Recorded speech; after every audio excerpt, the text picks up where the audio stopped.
Hello students, एक बार फिर से स्वागत है आपका उन्नति एकेडमी के इस ऑनलाइन प्लेटफॉर्म पे। जैसा कि लास्ट क्लास में आपको पता है हम क्या देख रहे थे, बेसिक्स ऑफ इंग्लिश के बारे में हमने कुछ ओवरव्यू लिया था। आगे हम उसी से कंटिन्यू करते हैं जिसमें हम एडजेक्टिव तक का आपको इंट्रोडक्शन दे चुके थे। आगे जो हमको एक पार्ट्स ऑफ स्पीच अगला देखना है वो क्या है, वो है एडवर्ब।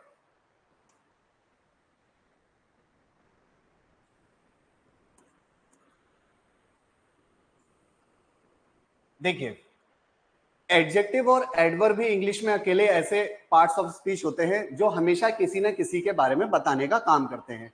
जैसे एडजेक्टिव ने क्या काम किया था, किसी भी नाउन के बारे में किसी भी टाइप की इंफॉर्मेशन देने का काम कौन करता है, एक एडजेक्टिव करता है। सेम उसी तरीके से एडवर्ब, इसके नाम से ही समझ में आ रहा है कि इसके अंदर वर्ब के भी कुछ गुण हैं।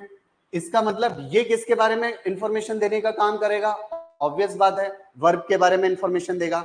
इसका मतलब एडवर्ब एक ऐसा वर्ड होता है जो क्या काम करता है, वर्ब के बारे में जानकारी देने का काम करता है। ठीक है, लेकिन जैसे एडजेक्टिव का सिर्फ एक ही काम था, नाउन के बारे में किसी भी टाइप की जानकारी देना, लेकिन एडवर्ब अकेला सिर्फ वर्ब के बारे में जानकारी नहीं दे सकता है, उसके दो और काम होते हैं। दो काम और कौन से होते हैं, वो एडजेक्टिव के बारे में भी जानकारी देने का काम कर सकता है, और कोई दूसरी एडवर्ब अगर किसी भी सेंटेंस में प्रेजेंट है तो उसके बारे में भी जानकारी देने का काम कौन करता है, एक एडवर्ब कर सकता है। ठीक है, तो अपन इससे सबसे पहले इसको डिफाइन कर लेते हैं।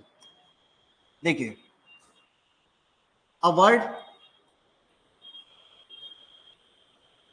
विच क्वालिफाइज अन वर्ब, एक ऐसा वर्ड जो किसको क्वालिफाई कर सकता हो, वर्ब को क्वालिफाई कर सकता हो, एक एडजेक्टिव को क्वालिफाई कर सकता हो, और कोई दूसरी एडवर्ब अगर इसी सेंटेंस के अंदर आती है तो उसको भी क्वालिफाई करने का काम कौन कर सकता है, एक एडवर्ब कर सकता है। अब देखिए क्या बताया मैंने, एक बार और डिस्कस करते हैं अपन इसी चीज को कि एडवर्ब क्या काम करता है। एडवर्ब एक ऐसा वर्ड होता है जो किसी वर्ब को क्वालिफाई करने का काम करता है, किसी एडजेक्टिव को क्वालिफाई करने का काम करता है, और कोई दूसरी एडवर्ब किसी सेंटेंस में आती है तो उसको भी क्वालिफाई करने का काम, मतलब किसी प्रकार की जानकारी देने का काम कौन कर सकता है, एक एडवर्ब कर सकता है। ठीक है, आगे इसको एग्जांपल से समझने की कोशिश करते हैं। जैसे हमने एग्जांपल लिया, प्राची सिंग्स स्वीटली। ठीक है, ये सेंटेंस हुआ। अब देखिए इसमें समझते हैं अपन, सबसे पहले हम क्या ढूंढते हैं, लास्ट क्लास में भी हमने आपको बताया था कि अगर किसी भी सेंटेंस में दो ही स्ट्रक्चर पे इंग्लिश काम करती है, एक वो स्ट्रक्चर जिस सेंटेंस के अंदर कोई काम होता है, एक वो स्ट्रक्चर जिसके अंदर कोई काम नहीं होता है, सिर्फ किसी ना किसी के बारे में किसी भी टाइप की इंफॉर्मेशन दी जाती है, जानकारी दी जाती है। ठीक है, ये कैसा सेंटेंस है जिसमें कोई काम हो रहा है। सिंग मतलब क्या होता है, गाना गाना, इसका मतलब कुछ गाने का काम हो रहा है। ठीक है, तो इसका मतलब सबसे पहले अपन क्या ढूंढते हैं सेंटेंस के अंदर, वर्ब। यही वर्ब है क्योंकि यही किसी एक्शन या काम को बता रहा है तो इसको वर्ब बोलेंगे। और कौन सी वर्ब होगी, आपको पता है एक सेंटेंस को बनाने के लिए सब्जेक्ट और मेन वर्ब का होना कंपलसरी है। अगर इस सेंटेंस के अंदर एक ही वर्ब आई है तो ये कैसी वर्ब होगी, मेन वर्ब होगी। ठीक है, ये गाने का काम किसने किया है, प्राची ने, तो प्राची क्या हो जाएगा इसका सब्जेक्ट। और जैसे कि और भी चीजें बताई थी कि किसी भी नेमिंग वर्ड को हम क्या बोलते हैं, नाउन बोलते हैं, तो प्राची क्या है, एक नेमिंग वर्ड भी है, तो इसका मतलब हम इसको क्या बोलेंगे, ये एक नाउन भी है। ठीक है, अब अगला जो वर्ड बच गया हमारे पास, ये क्या है, क्या ये ऑब्जेक्ट है, नहीं, कैसे पता चलेगा, अगर ये ऑब्जेक्ट होता तो ऑब्जेक्ट पता करने के सिर्फ दो ही तरीके हैं, आप वर्ब से व्हाट का रिप्लाई पूछ सकते हैं या फिर whom का रिप्लाई पूछ सकते हैं। जैसे अगर आप किसी भी वर्ब से क्या पूछेंगे, व्हाट या फिर whom, अगर आपको इन दोनों में से किसी एक का भी जवाब मिलता है तो इसका मतलब आपके सेंटेंस के अंदर ऑब्जेक्ट प्रेजेंट है, और नहीं तो नहीं है। ठीक है, क्या बताया मैंने, अगर आप किसी वर्ब से व्हाट या हुम का रिप्लाई पूछते हैं, अगर आपको उसका जवाब मिल जाता है तब तो आप बोलेंगे कि इस सेंटेंस के अंदर ऑब्जेक्ट है, वरना इस सेंटेंस के अंदर ऑब्जेक्ट नहीं है। चलिए इसमें चेक कर लेते हैं अपन। हमने पूछा प्राची सिंग्स व्हाट, प्राची क्या गाती है? प्राची गाती है ये क्लियर है, लेकिन प्राची क्या गाती है ये क्लियर नहीं है इसमें। इसका मतलब व्हाट का जवाब तो इसमें हमको नहीं मिला। ठीक है, अब होम पूछ के देख लेते हैं। प्राची सिंग्स होम, अब प्राची सिंग्स होम का तो जवाब वैसे भी पॉसिबल नहीं है, क्योंकि प्राची कुछ गाएगी, प्राची किसी को थोड़ी गा सकती है। इसका मतलब इसमें क्या है, होम का भी जवाब नहीं है। इसका मतलब ये वो सेंटेंस है जिसके अंदर सब्जेक्ट और मेन वर्ब भी आई है, ऑब्जेक्ट इसमें प्रेजेंट नहीं दिया है। ठीक है, अब ये वर्ड क्या है फिर? अगर ये वर्ब ऑलरेडी हमारे पास आ चुकी है, नाउन या प्रोनाउन सिर्फ सब्जेक्ट या ऑब्जेक्ट बनने का ही काम करते हैं सेंटेंस में, सब्जेक्ट आ चुका है, ऑब्जेक्ट इसमें दिया नहीं है, फिर एडजेक्टिव रहा और एडवर्ब, इन दोनों वर्ड्स में से ये कुछ हो सकता है। चेक कर लेते हैं। अगर ये एडजेक्टिव हुआ, अगर ये एडजेक्टिव होगा तो ये हमेशा किसी ना किसी नाउन के बारे में कोई ना कोई जानकारी, किसी ना किसी टाइप की जानकारी देने का काम करेगा। ठीक है, देख लेते हैं इस सेंटेंस के अंदर नाउन कहां पर आया है। नाउन कहां है? ये प्राची वर्ड ही क्या है, नाउन है। अब सोचो प्राची स्वीटली है या गाती स्वीटली है, क्या मीनिंग निकल रहा है? अब प्राची तो स्वीटली नहीं है, इसका मतलब इस वर्ड ने किसको क्वालिफाई करा है? इस वर्ड को क्वालिफाई करा है। अगर इसने इस वर्ड को क्वालिफाई करा है तो वर्ब को क्वालिफाई करने वाला वर्ड क्या होता है? एडवर्ब होता है। ठीक है, समझ में आया?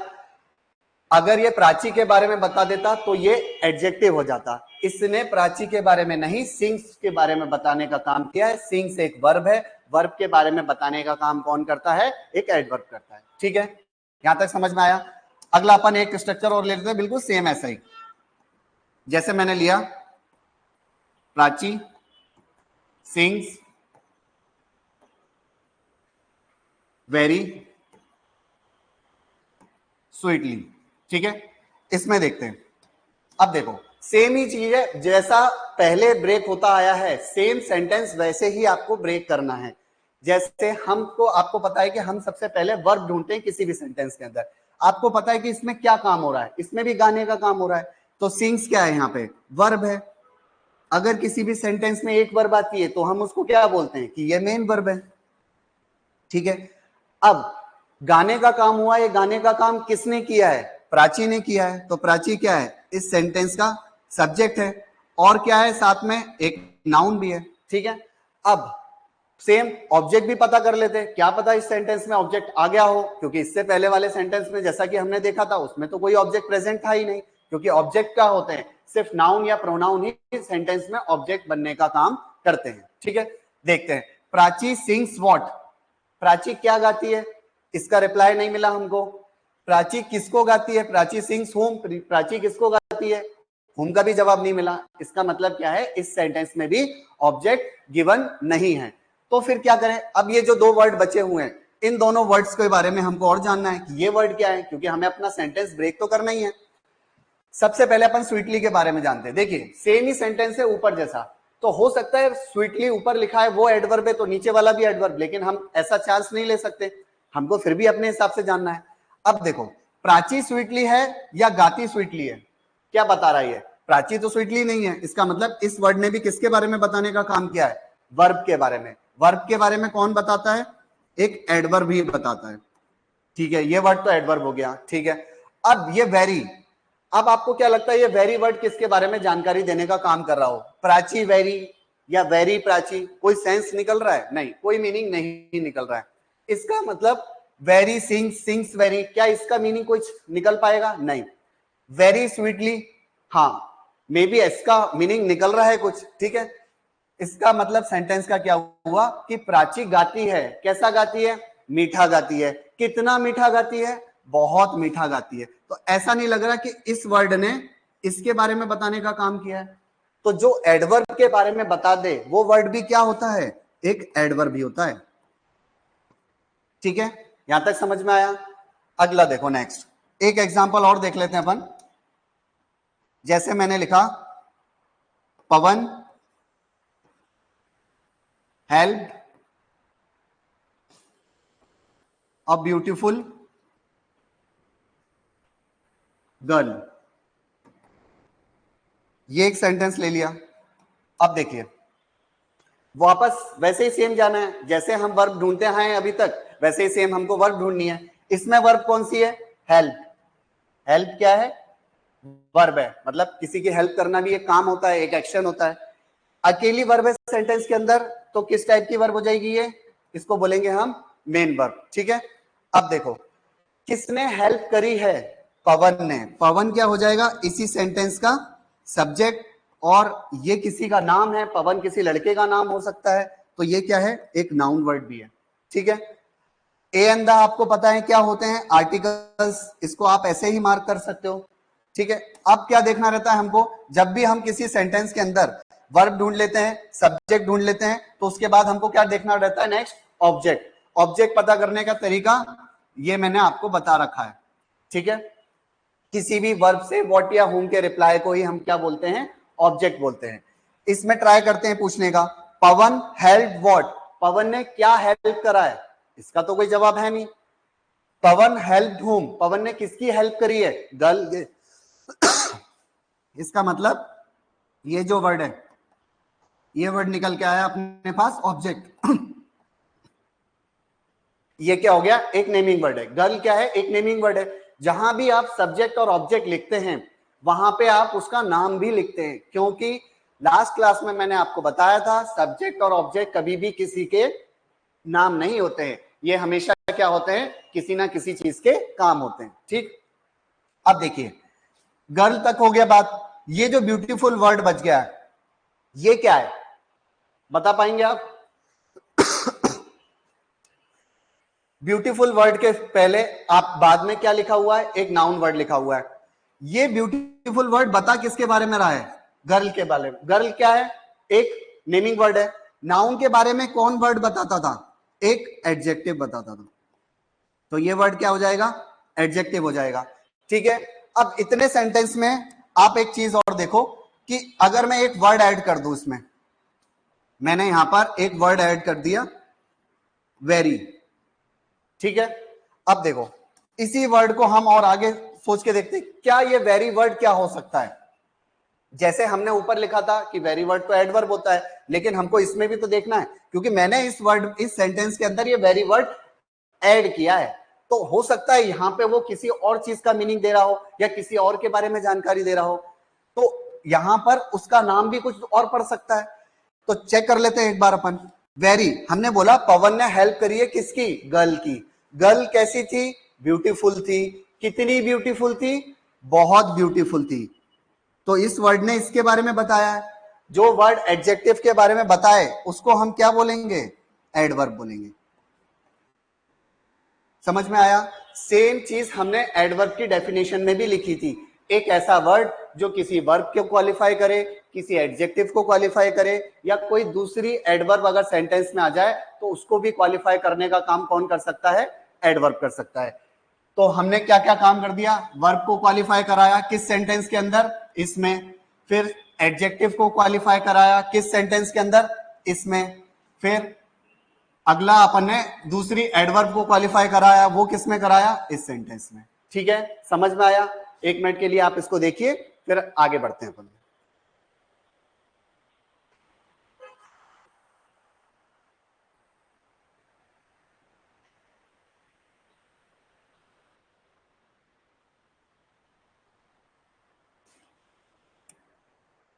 देखिए नेक्स्ट देखते हैं हम, एडवर्ब तक का हम देख चुके हैं पार्ट।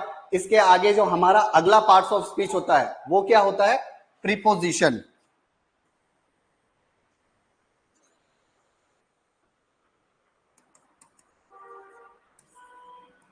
प्रीपोजिशन को समझते हैं। आपको पता है कोई भी वर्ड, ज्यादातर वर्ड क्या होते हैं? अपने नाम से ही अपने काम को डिफाइन कर देते हैं।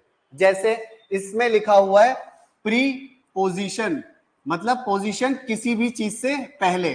तो हो सकता है प्रीपोजिशन कोई एक ऐसा वर्ड होता होगा जो किसी से पहले लगाया जाता होगा।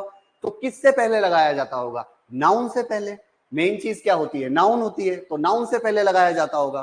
तो अपन इसको डिफाइन क्या करते हैं कि अ वर्ड, एक ऐसा word which comes before a noun और अ प्रोनाउन।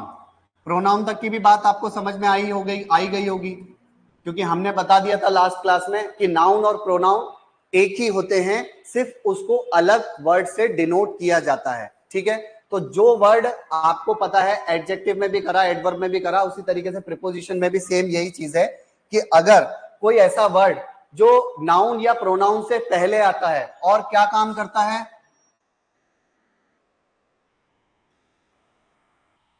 रिलेट करता है किसको,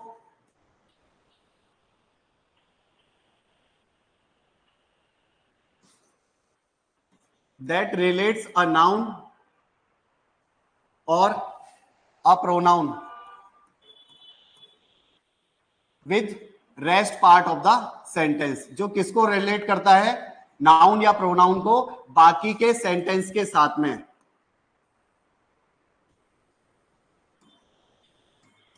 ठीक है, क्या बताया प्रीपोजिशन के बारे में? प्रीपोजिशन एक ऐसा वर्ड होता है जो किसी नाउन या प्रोनाउन से पहले लगाया जाता है और क्या काम करता है, रिलेट करता है उस नाउन या प्रोनाउन को बाकी के सेंटेंस के साथ। ठीक है, और क्या काम हो सकता है प्रीपोजिशन का? It also provide extra information. जो काम क्या करता है, एक्स्ट्रा इंफॉर्मेशन देने का काम क्या करता है, किसके अंदर, सेंटेंस के अंदर। ठीक है, यहां तक की बात हो गई अपनी प्रीपोजिशन की। अब देखो इस प्रीपोजिशन को हम किससे समझते हैं, थोड़ा सा एग्जाम्पल के थ्रू समझने की कोशिश करते हैं। मान लो मैंने कोई एग्जाम्पल लिखा, नमन प्लेज बास्केटबॉल विद करण। ठीक है, समझ में आया? नमन प्लेज बास्केटबॉल विद करण, मतलब नमन बास्केटबॉल खेलता है किसके साथ, करण के साथ। अब देखो इसमें आपको कुछ नई चीज भी सीखने को मिलेगी।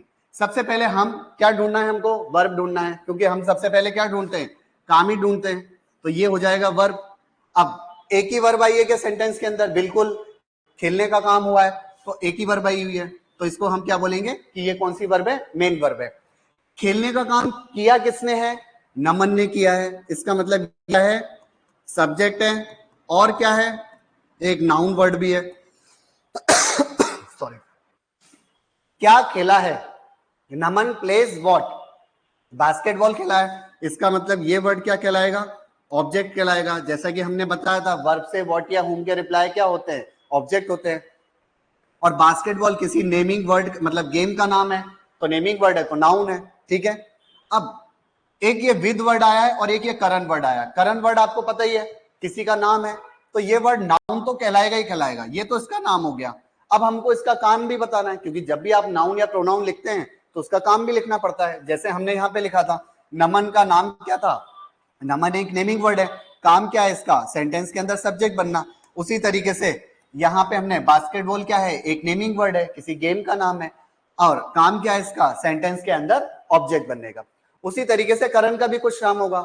ये जो विद वर्ड है नाउन वर्ड से, अब पहले देख लेते क्या ये वर्ड प्रीपोजिशन हो सकता है, देख लेते हैं। इसमें हमने डिफाइन में लिखा था कि एक ऐसा वर्ड जो किसी नाउन या प्रोनाउन से पहले लगाया जाता है, बिल्कुल नाउन या प्रोनाउन से पहले लगाया जा रहा है, ये एक नाउन वर्ड है, नाउन से पहले आ रहा है। ठीक है, क्या काम करता है उसके बाद, रिलेट करता है उसी नाउन को बाकी के सेंटेंस के साथ। ठीक है, देख लेते हैं। पहले हमने बोला नमन प्लेज बास्केटबॉल, नमन क्या करता है, बास्केटबॉल खेलता है। फिर हमने बताया किसके साथ खेलता है, करण के साथ खेलता है। इसका मतलब इस वर्ड ने क्या काम करा है, इस करण को इस सेंटेंस के साथ रिलेट किया है कि नहीं किया है, बिल्कुल किया है। ठीक है, तो ये वर्ड कैसा हो जाएगा, ये वर्ड कहलाएगा प्रीपोजिशन। इसीलिए हम इसको बोलते हैं प्रीपोजिशन, क्योंकि ये नाउन से पहले लगाया जाता है, इसकी पोजीशन नाउन से पहले होती है। ठीक है, अब अगर ये नाउन वर्ड है, ये प्रीपोजिशन है, तो जिस तरीके से हमने बताया था कि एक वर्ब का सब्जेक्ट होता है, उसी वर्ब का ऑब्जेक्ट होता है, सेम प्रीपोजिशन का सब्जेक्ट नहीं होता है कभी भी। क्या होता है, प्रीपोजिशन का हमेशा एक ऑब्जेक्ट होता है। इसीलिए हम यहां लिखते हैं PO, PO stands for prepositional object, जो क्या है, नाउन वर्ड है। ठीक है, समझ में आया? अब देखो इसमें ही एक चीज और दिखाते हैं अपन। अगर मान लो मुझे इसी सेंटेंस में और भी, क्योंकि हमने प्रीपोजिशन के बारे में एक लास्ट लाइन और लिखी थी कि प्रीपोजिशन काम क्या करता है और एक्स्ट्रा इंफॉर्मेशन देने का काम करता है एक सेंटेंस के अंदर, ठीक है। तो देखो पहले हमने क्या बोला, नमन क्या करता है, बास्केटबॉल खेलता है। किसके साथ खेलता है, करण के साथ खेलता है। अगर मैं इस सेंटेंस को और आगे बढ़ाना चाहूं तो क्या बोल सकता हूं, कहां खेलता है, इन इंदौर, इंदौर में खेलता है। कब खेलता है, ऑन संडे, संडे को खेलता है, ठीक है। इसका मतलब मैं किसी भी सेंटेंस को प्रीपोजिशन लगा के कितना भी आगे बढ़ा सकता हूं। और ये जो आगे की चीजें मैं लिखता जा रहा हूं ये सब क्या है, नमन के बारे में और करण के बारे में, नमन के बारे में एक्स्ट्रा इंफॉर्मेशन देने का काम कर रहा हूं। पहले मैंने बोला नमन बास्केटबॉल खेलता है, फिर मैंने बोला करण के साथ खेलता है, फिर मैंने बोला इंदौर में खेलता है, फिर संडे को खेलता है, ठीक है। तो जितनी बार भी ये वर्ड आते जाएंगे ना, इंदौर क्या है, एक नेमिंग वर्ड है, सिटी का नाम है। संडे क्या है, डे का नाम है, ये भी नाउन वर्ड है। तो जितनी बार भी ये नाउन वर्ड आएगा उससे पहले एक प्रीपोजिशन लगाया जा रहा है, आप देख रहे हैं। तो यही वर्ड क्या है, प्रीपोजिशन है। और जब भी प्रीपोजिशन आता है तो आप ऐसा बोल सकते हो कि प्रीपोजिशन के बाद आने वाला कोई भी नाउन या प्रोनाउन क्या कहलाएगा, प्रीपोजिशन का ऑब्जेक्ट कहलाएगा, ठीक है। समझ में आए, जितनी बार भी एक नाउन वर्ड से पहले कोई प्रीपोजिशन आएगा तो आप ऐसा बोल सकते हो कि प्रीपोजिशन के बाद आने वाले जो नाउन या प्रोनाउन है उनको हम क्या बोलेंगे, प्रीपोजिशन का ऑब्जेक्ट बोलेंगे, ठीक है। समझ में आई इतनी बात, इसको भी 1 मिनट के लिए देख लीजिए फिर अपन आगे बढ़ते हैं।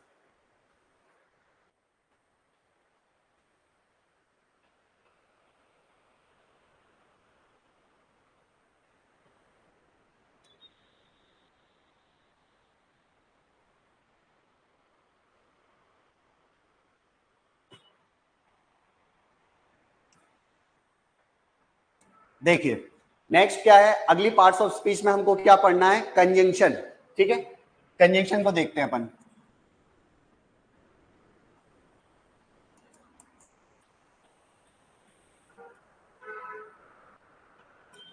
देखो कंजंक्शन वर्ड से भी कुछ समझ में आया होगा, जैसे हमने प्रीपोजिशन वर्ड से कुछ समझने की कोशिश करी उसी तरीके से कंजंक्शन को भी समझने की कोशिश करते हैं। कंजंक्शन क्या होता है, इस वर्ड के अंदर ये जंक्शन वर्ड छिपा हुआ है। जंक्शन क्या होता है, जंक्शन मतलब होता है जहां से आपको अलग अलग वेव की कनेक्टिविटी मिलती है, उस एरिया जगह को हम क्या बोलते हैं, जंक्शन बोलते हैं, ठीक है। इसका मतलब ये कुछ कनेक्शन से रिलेटेड काम करता होगा, मतलब कुछ ज्वाइन करने का काम करता होगा, इस टाइप से कुछ काम होगा इसका, ठीक है। तो क्या होता है इसको देख लेते हैं। एक ऐसा वर्ड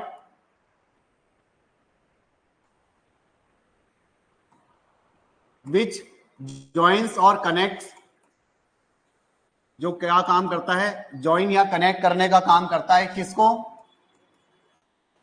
या तो दो वर्ड्स को या दो क्लॉजेस को और या फिर दो फ्रेजेस को, ठीक है। क्या पता है कंजंक्शन, कि कंजंक्शन एक ऐसा वर्ड होता है जो क्या काम करता है, दो शब्दों को ज्वाइन करने का काम करता है, दो क्लॉजेस को ज्वाइन करने का काम करता है और दो फ्रेजेस को ज्वाइन करने का काम करता है। अब आप समझ रहे होंगे सर दो वर्ड तो हमको समझ में आ गए, ये क्लॉज और फ्रेज क्या होता है वो भी समझ लेते हैं अपन। देखो क्लॉज के बारे में पहले जानते हैं अपन कि क्लॉज क्या होता है। क्लॉज किसको बोलते हैं, जब भी आप किसी सेंटेंस के अंदर एक सब्जेक्ट और एक मेन वर्ब, क्या बताया मैंने, जब भी आप किसी सेंटेंस के अंदर एक सब्जेक्ट और एक मेन वर्ब का पेयर देखेंगे, क्या बोल रहा हूं मैं, एक सब्जेक्ट और एक मेन वर्ब का पेयर देखेंगे, इसी को हम क्या बोलते हैं, क्लॉज बोलते हैं, ठीक है। पेयर बोल लो, जोड़ा बोल लो, जैसा भी आपको बोलना चाहो, ठीक है। सब्जेक्ट और मेन वर्ब के पेयर को ही हम क्लॉज बोलते हैं, ठीक। अब उसी तरीके से फ्रेज का क्या मतलब हुआ, फ्रेज सिंपल सी एक ऐसी चीज होती है जो कुछ ग्रुप ऑफ वर्ड्स होते हैं जो सेंटेंस के अंदर आते हैं, वेदर उसमें प्रीपोजिशन हो, कुछ नाउन हो सकता है, लेकिन उसमें वर्ब कभी भी इंक्लूड नहीं होती है। जैसे क्लॉज के अंदर सब्जेक्ट और मेन वर्ब आए, अब सब्जेक्ट की जगह पे क्या हो सकता है, कोई नाउन हो सकता है या कोई प्रोनाउन हो सकता है, और उसके साथ में कोई वर्ब आए तो उसको तो हम क्लॉज बोल देंगे। तो फ्रेज क्या हो सकता है, फ्रेज ज्यादातर क्या होता है किसी प्रीपोजिशन के साथ में कोई नाउन वर्ड अटैच हो सकता है, कोई प्रोनाउन वर्ड अटैच हो सकता है, ठीक है। तो उसी चीज को हम क्या बोल देते हैं, फ्रेज बोल देते हैं। आप सिंपल सा ऐसा समझ लिए कि वो कुछ ग्रुप ऑफ वर्ड्स होते हैं जो सेंटेंस में किसी ना किसी के बारे में जानकारी देने का काम करते हैं, उन्हीं को अपन फ्रेज बोलते हैं, ठीक है। अब देखो एग्जाम्पल के तौर पे देखते हैं अपन इसको। जैसे हमने लिया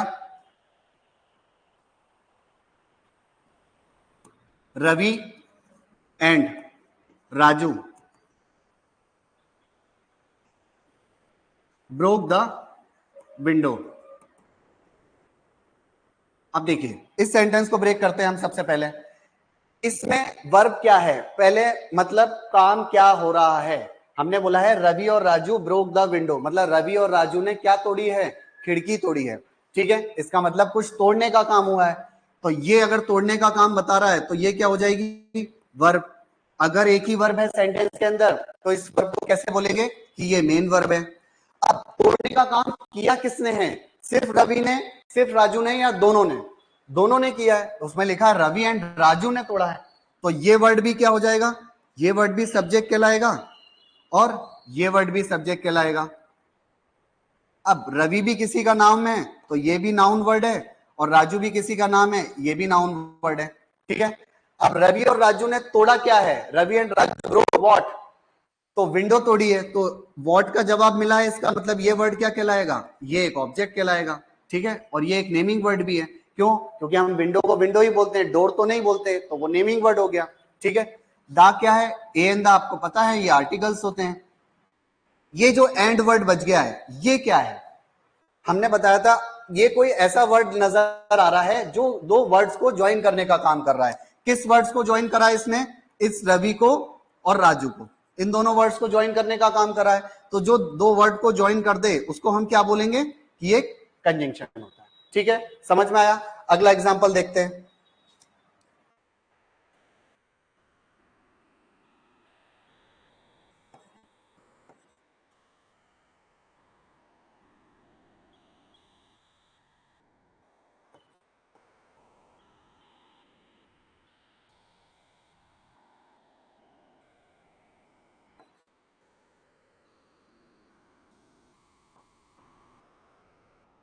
देखिए ये अगला सेंटेंस लिया है हमने, Neha perform the drama so her mother scolded her, ठीक है। इसको ब्रेक करते हैं अपन। सबसे पहले देखो इसमें क्या हुआ, सबसे पहले हमको क्या ढूंढना है, वर्ब ढूंढनी है। पहले आप कोशिश करिए कि ये सेंटेंस आपको, हो सकता है कि दो सेंटेंस आपको नजर आ रहे हो, हालांकि ये सेंटेंस एक ही है। कैसे पहचान में आएगा कि ये दो सेंटेंस है, एक सेंटेंस है? देखो इसकी स्टार्टिंग कहां से हो रही है, नेहा से, एंड कहां हो रहा है, हर पे। क्यों, क्योंकि यहां पर ये एक फुल स्टॉप लगाया गया। फुल स्टॉप का मतलब है जो भी बात हमने बोली थी वो पूरी भी तरीके से क्या हो गई है, खत्म हो गई है। तो इसका मतलब ये सेंटेंस कितने हैं, एक ही है। फिर ये जो दो चीज हमको दिखाई दे रही है ये क्या है, वही चीज क्या है, क्लॉज है। जो मैं आपको यहां बता रहा था कि क्लॉज क्या होता है, सब्जेक्ट और मेन वर्ब का पेयर होता है, उसी को हम क्या बोलते हैं, क्लॉज बोलते हैं। देखिए तो पहले सबसे पहले क्या ढूंढे, वर्ब ढूंढे। अब याद रखना सेंटेंस में हमको पूरे में वर्ब देखनी पड़ती है। हो सकता है वर्ब स्टार्टिंग में एक हो और आगे भी कोई वर्ब अवेलेबल हो जाए, ठीक है। तो सबसे पहले यहाँ पे क्या हुआ, परफॉर्म करने का काम हुआ है कुछ, तो ये क्या हो जाएगी, ये वर्ब हो जाएगी, ठीक है। ये कैसी वर्ब है, मेन वर्ब है।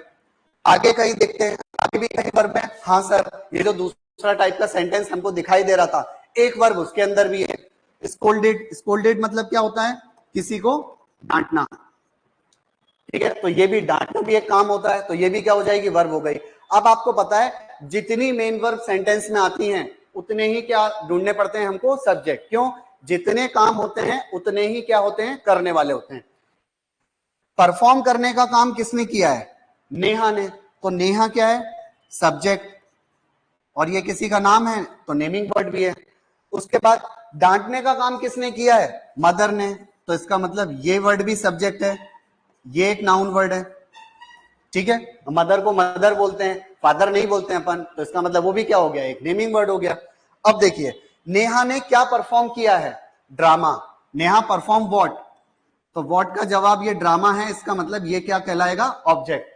और साथ में एक नेमिंग वर्ड भी है, क्योंकि सब्जेक्ट और ऑब्जेक्ट लिखते हैं तो वहां पे उसका नाम भी लिखना पड़ता है, या तो वो नाउन होगा या फिर वो प्रोनाउन होगा। तो ड्रामा तो नाउन वर्ड ही है। द क्या है? द एक आर्टिकल वर्ड है, ठीक है। अब देखिए यहाँ पे दो से तीन वर्ड और बच गए अपने, एक तो सो, फिर हर, और एक ये वाला हर। क्या लगता है ये वर्ड क्या हो सकते हैं? देखो पहले तो इस वर्ड में हमने ऑब्जेक्ट देखा नहीं है, जो दूसरा सेंटेंस आपको लग रहा था जो हमारा क्या है, क्लॉज है, उस इस वर्ब का सब्जेक्ट तो मिल गया, लेकिन इस वर्ब का ऑब्जेक्ट नहीं मिला। यहाँ पे इस वर्ब का सब्जेक्ट ये रहा और इस वर्ब का ऑब्जेक्ट ये रहा। तो ध्यान देख लेते हैं इसमें भी। मदर स्कोल्डेड व्हाट, मदर ने किसको क्या डांटा है? अब क्या का तो कोई जवाब मिल नहीं रहा है। मदर ने किसको डांटा है? तो होम, इसका मतलब मदर स्कोल्डेड होम, होम का जवाब ये है। तो ये क्या है? एक ऑब्जेक्ट है। ये कैसा ऑब्जेक्ट है? ये एक प्रोनाउन वर्ड है। प्रोनाउन का ऑब्जेक्टिव केस बोला जाता है हर को, ठीक है, समझ में आया? एक हर ये भी है। अब ये भी प्रोनाउन है क्या? नहीं, एक जैसे वर्ड देखते हैं, लेकिन जरूरी नहीं है कि वो सेम ही हो सकता है उसका काम कुछ अलग हो। हमने बोला है कि नेहा ने ड्रामा परफॉर्म किया था, इसीलिए क्या हुआ, उसकी मदर ने उसको डांटा। तो इसका मतलब इस वर्ड ने ऐसा नहीं लग रहा इसके बारे में कुछ बताने का काम किया है। मदर किसकी थी? उसकी थी। उसकी मतलब नेहा की। बात किसके बारे में हो रही है? नेहा के बारे में। तो जो वर्ड नाउन के बारे में बताए उसको हम क्या बोलते हैं? उस वर्ड को हम क्या बोलेंगे? एडजेक्टिव बोलेंगे, ठीक है। अब देखिए ये जो वर्ड है, ये वर्ड यहां पर क्या काम कर रहा है? हमने बताया था कि सब्जेक्ट और मेन वर्ब के पेयर को हम क्या बोलते हैं? क्लॉज बोलते हैं। तो एक सब्जेक्ट और एक मेन वर्ब का पेयर तो यहां बन रहा है, एक सब्जेक्ट और एक मेन वर्ब का पेयर यहां पर बन रहा है, ठीक है। इसका मतलब ये क्या काम करेगा फिर? इस सब्जेक्ट और मेन वर्ब और इस सब्जेक्ट और मेन वर्ब को जोड़ने का काम करेगा। जो काम क्या है? क्लॉज को जोड़ रहा है। जो वर्ड क्लॉज को जोड़ता है उसको हम क्या बोलते हैं? कंजंक्शन बोलते हैं, ठीक है, समझ में आया? अगर हम इस सेंटेंस में ये कंजंक्शन पार्ट नहीं लगाएंगे तो क्या होगा? तो जो सेंटेंस आपको पहले से ही दो भागों में दिख रहा था वो ऑलरेडी दो सेंटेंस हो जाएंगे। अगर इसीलिए हमको यहाँ पे कंजंक्शन लगाना बहुत ज्यादा जरूरी है, अगर इसको एक सेंटेंस बनाकर रखना है तो, ठीक है, समझ में आया? ओके, चलो देख लो इसको भी एक मिनट तक।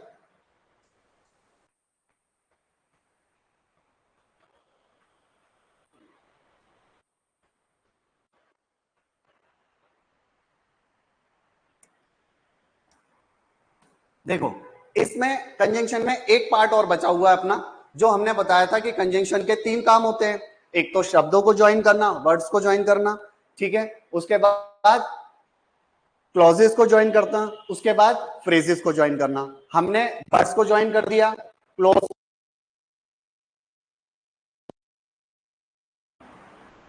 देखिए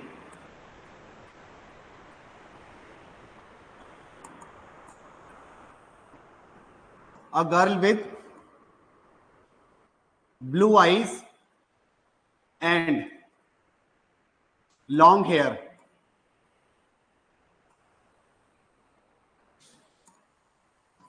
क्रैक्ड दी एसएससी एग्जाम, ठीक है। अब देखो इस सेंटेंस को ब्रेक करते हैं। ब्रेक करने का मतलब वही, हर वर्ड के नीचे उसका नाम लिखा होना चाहिए, ठीक है। कैसे? अब आपको लग रहा है, क्या लग रहा है इसमें वर्ब कहां पर है? जरूरी नहीं है सेंटेंस में स्टार्टिंग में ही वर्ब और सब्जेक्ट मिले, कहीं और भी मिल सकते हैं। तो अपन इसमें क्या देखते हैं, ये क्रैक करके कुछ काम हुआ है। क्रैक करना मतलब उस एग्जाम को पास करना, ठीक है। तो ये क्या हो गया? ये वर्ब हो गई, अकेली वर्ब है सेंटेंस में तो इसको क्या बोलेंगे? ये मेन वर्ब है। सब्जेक्ट कौन सा हो जाएगा इसमें? गर्ल। किसने क्रैक किया है? गर्ल ने किया है, तो ये क्या है? सब्जेक्ट है, और ये एक नाउन वर्ड भी है, ठीक है। ए क्या है? एंड आपको पता है ये आर्टिकल्स होते हैं, ठीक। अब अ गर्ल क्रैक्ड व्हाट, क्या क्रैक किया है? SSC exam. तो ये वर्ड क्या हो जाएगा?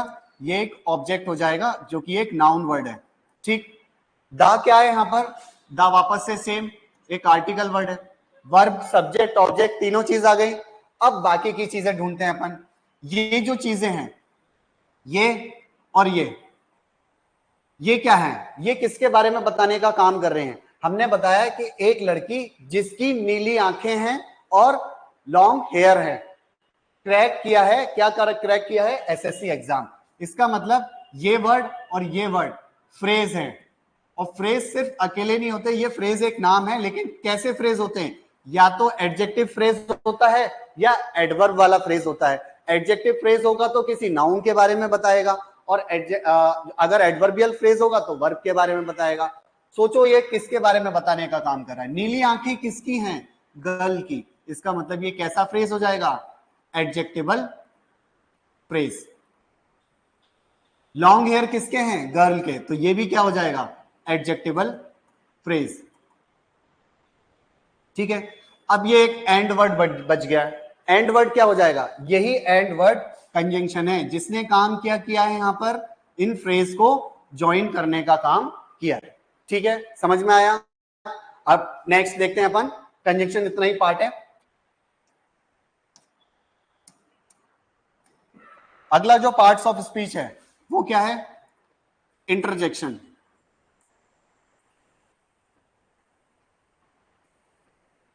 देखो, इंटरजेक्शन बहुत ज्यादा किसी भी जगह पे ऐसा पूछा नहीं जाता है, लेकिन हमको इतना नॉलेज उसके बारे में होना चाहिए कि इंटरजेक्शन बोलते किसको है।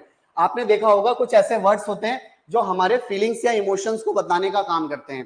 कभी कभी एक पूरा सेंटेंस या एक पूरा क्लॉज बोल लो आप, वो भी सेंटेंस फीलिंग्स या इमोशंस को बताता है। कभी कभी सिंगल एक ऐसे वर्ड आ जाते हैं जो फीलिंग्स या इमोशंस को बताने का काम करते हैं। ठीक है, अब देखिए, तो हम कैसे डिफाइन करेंगे इंटरजेक्शन को, a word which express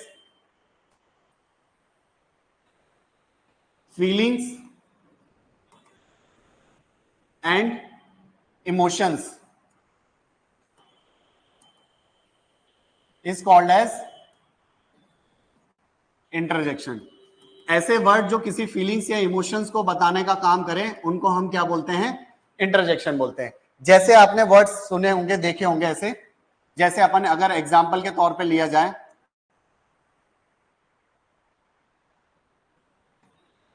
hurray, we won the match, ऐसा बोलते हैं अपन। ठीक है, अब देखो इसी को ब्रेक कर लेते हैं। ब्रेक करना है सेम, वापस से वही वर्ब ढूंढना है, सब्जेक्ट ढूंढना है, फिर ऑब्जेक्ट ढूंढना है। देखो क्या काम हो रहा है इसमें, जीतने का काम हुआ है, तो ये क्या हो जाएगी, ये मेन वर्ब हो जाएगी। सब्जेक्ट क्या है, वी, कौन जीता है, हम, ये एक सब्जेक्ट हो जाएगा। अब वी किसी का नाम होता है क्या, क्योंकि सब्जेक्ट और ऑब्जेक्ट तो सिर्फ नाउन या प्रोनाउन बनते हैं।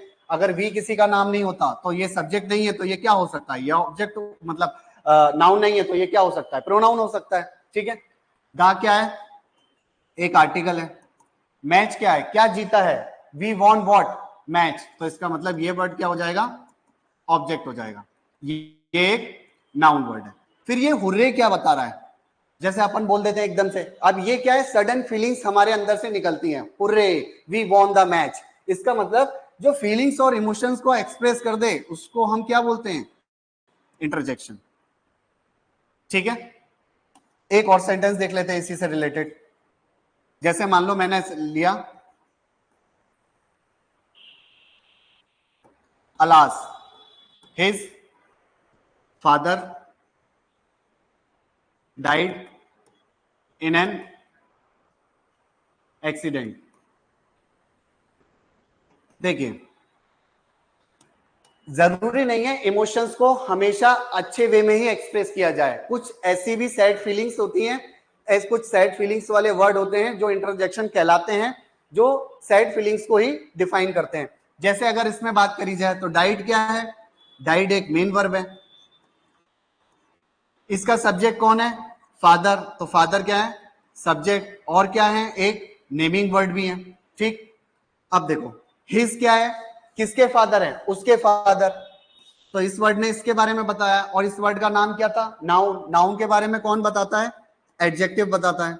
ठीक है, इन वापस से सेम क्या है, प्रीपोजिशन है, हमने बताया था प्रीपोजिशन के बाद एक नाउन या प्रोनाउन जरूर आता है, या आप ऐसा भी कह सकते हैं किसी नाउन या प्रोनाउन से पहले प्रीपोजिशन जरूर आता है। तो इसमें से नाउन वर्ड कौन सा है, एन दा, तो आपको पता है क्या होते हैं, आर्टिकल होते हैं, इसका मतलब ये वर्ड क्या है, नाउन है, और प्रीपोजिशन के बाद आने वाला कोई भी नाउन या प्रोनाउन क्या कहलाता है, प्रीपोजिशन का ऑब्जेक्ट कहलाता है। ये क्या हो जाएगा, प्रीपोजिशन का ऑब्जेक्ट हो जाएगा। ठीक, अब ये अलास वर्ड ने क्या काम किया, हमने बोला अब सीधे से एक सैड फीलिंग्स को डिफाइन करता है अलास वर्ड, जो किसके लिए लगाया गया है बाकी के सेंटेंस के साथ, कि उसके फादर, बोला alas his father died in an accident. तो ये वर्ड ने क्या करा, एक सैड फीलिंग्स को डिफाइन किया है, इसीलिए हम इसको क्या बोलेंगे, ये एक इंटरजेक्शन वर्ड है। ठीक है, समझ में आया? तो आप ऐसा बोल सकते हैं कि इंटरजेक्शन टाइप के वर्ड्स किस किस टाइप के होते हैं, जैसे हम बोलें वाओ, ठीक, उसके बाद हुर्रे, ब्रावो, फिर अलास, आउच, ये सारे वर्ड्स क्या होते हैं, यही सारे वर्ड्स को क्या बोला जाता है, इंटरजेक्शन वर्ड्स बोला जाता है, जो सडन फीलिंग्स या इमोशंस को एक्सप्रेस करने का काम करते हैं। ठीक है, यहां तक का आपका बेसिक हो चुका है। बेसिक में सिर्फ इतना ही किया जाता है, मेरा मतलब रहता है ऐसा कि अगर आप किसी भी चैप्टर को शुरू करना चाहते हैं तो पहले आपको थोड़ा बहुत उसके बारे में इंट्रोडक्शन होना चाहिए। हर पार्ट्स ऑफ स्पीच के बारे में छोटा मोटा ओवरव्यू अगर आपको मिलता है तो उससे आप बेटर आगे चैप्टर की शुरुआत कर सकते हैं। ठीक है, बाकी का अपन नेक्स्ट क्लास में कंटिन्यू करेंगे। Okay, thank you so much.